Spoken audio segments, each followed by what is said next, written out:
The darkness made me feel alive in a very strange way.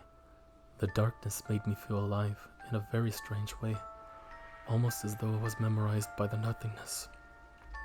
As I looked around the room, seeing almost nothing but the pitch black darkness surrounding me, I felt entranced, as if something was forcing me to look. Of course, there was nothing to look at least not with the eyes.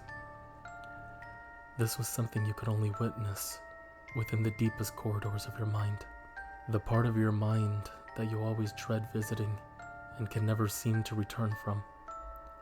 Out of nowhere, I began to hear scratches upon the window above my bed.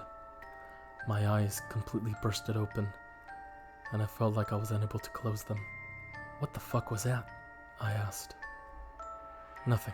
Of course, it was nothing. It couldn't have been anything, right?" "Right. Just my mind playing tricks on me in the dark. No big deal." But in a moment of childish curiosity, I decided to peer out the window, just to make sure that I was hearing nothing more than a tree branch brushing up against the glass. But then it hit me like a bag of bricks. There is no tree next to my window. Still, I decided it would be better to sleep it off and think more about it in the morning. It was probably all in my head. It had to be. I found it unusually difficult to fall asleep that night, as if somebody or something was trying to keep me up. I woke up the next morning with that sound still locked in my brain. It had to have been coming from somewhere. But where? Shit, I had no idea. But then I remembered. The cellar. I built up as much courage as I could muster and slowly crept down into the abyss. Jesus, I haven't been down here in a year, maybe longer. I had almost forgotten what it looked like.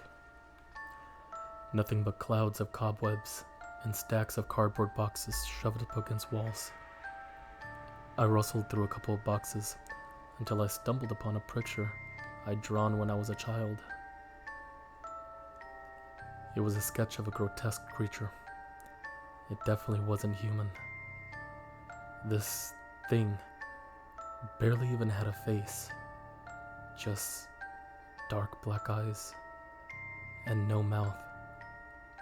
Its body was tall, thin, and was contorted into a shape I had never seen before. The more I looked at the drawing, the more I was reminded of the story that my uncle used to tell me. It appeared to be raining above the creature,